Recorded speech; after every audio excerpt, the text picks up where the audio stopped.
Kalau akhir-akhir ini kamu sering kaget tiap dengar telepon, kalau lihat nomor asing, rasanya jantung langsung turun, dan kamu merasa sendirian menghadapi semuanya. Tenang, kamu tidak sendirian. Ada hal yang perlu kamu tahu supaya kamu berhenti takut pada bayangan yang belum tentu nyata.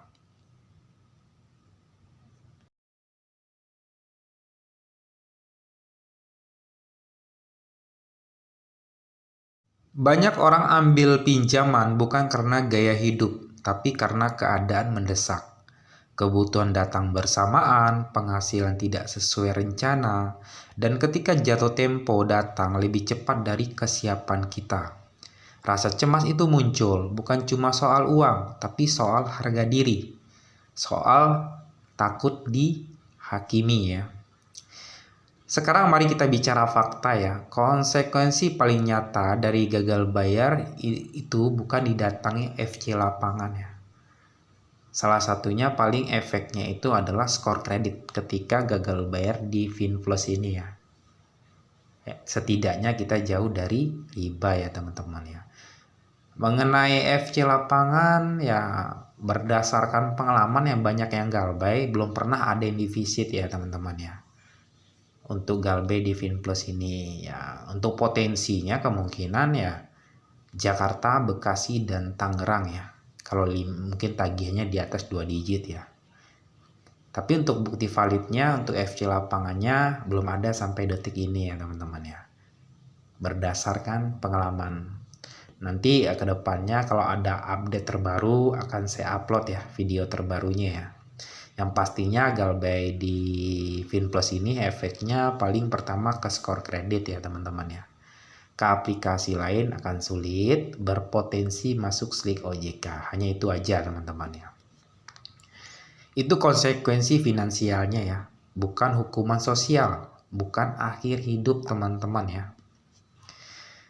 Sekarang soal yang sering bikin orang tidak bisa tidur, takut data di HP diambil, kontak disadap ya. Untuk Finplus ini dia tidak menyadap kontak pribadi teman-teman. Mereka hanya akses mikrofon, lokasi, dan kamera saja ya teman-teman ya. Mayoritas untuk legal itu hanya akses 3 itu saja teman-teman ketika gagal bayar ya. Dimana Finplus ini masih terdaftar di OJK ya. Dan legal ya teman-teman ya. Saat tertekan, pikiran kita sering membesar-besarkan ancaman. Padahal yang paling umum terjadi adalah penagihan lewat telepon dan pesan digital. Tidak ada penyitaan barang karena yang namanya pinjaman online itu tidak ada jaminan fidusia ya teman-teman ya. Tidak ada orang yang galbay di penjara. Ranahnya cuma perdata saja teman-teman ya. Arahnya paling ke one prestasi aja ya teman-teman ya. Utang tetap tanggung jawab teman-teman. Kalau suatu saat kamu sudah mampu, kalau sudah tidak mampu, mending galbay. Itu adalah solusi terbaik memutus rantai pinjaman online tersebut. Ya teman-teman ya. Lain hal ketika teman-teman sudah mampu ingin membayarkan negosiasi, bayar keringanan. Karena mayoritas ya orang galbay itu karena sudah capek gali lubang tutup lubang ya. Itu poinnya teman-teman ya. Banyak kasus menunjukkan adanya kesempatan negosiasi atau penyelesaian bertahap ya. Intinya kalau teman-teman menyicil, teman-teman rugi. Kecuali teman-teman udah ada rezeki negosiasi minta keringanan baru dibayarkan terserah.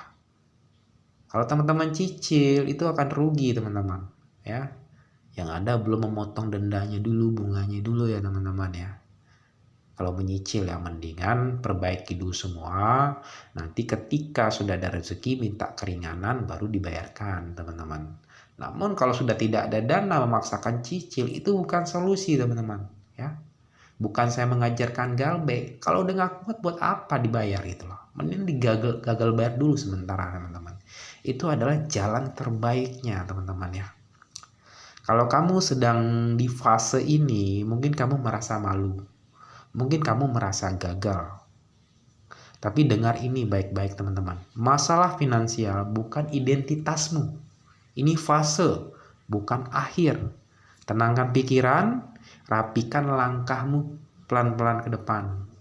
Dan jangan biarkan rasa takut lebih besar dari kenyataan ya. Kamu masih punya masa depan dan cerita kamu belum selesai teman-teman ya. Atau teman-teman punya pengalaman galbay di Finplus, tinggal ditulis saja di komentar ya. Paling efeknya itu adalah skor kredit teman-teman. Ke aplikasi lain akan sulit, pengajuan risiko tolak ya teman-teman ya. Kedua, berpotensi masuk slik OJK. Hanya itu saja kok. Mengenai FC lapangan ya, sampai detik ini ya tidak ada bukti valid yang pernah divisit gitu loh. Seandainya nanti ke depan ada berpotensi ada FC lapangan, mungkin tergantung tagihan, paling kota-kota besar ya teman-teman ya. Sudah clear ya teman-teman. Intinya ketika udah fase galbay jangan memikirkan skor kredit, buang itu semua, mendingan jalani hidup seperti sebelum kenal pinjaman online ya teman-teman ya. Ya mungkin itu dulu ya untuk update-nya, ditunggu video yang lain seputar pinjaman online khususnya legal ya. Nanti akan saya update informasi terbaru ya teman-teman ya. Terima kasih buat semuanya.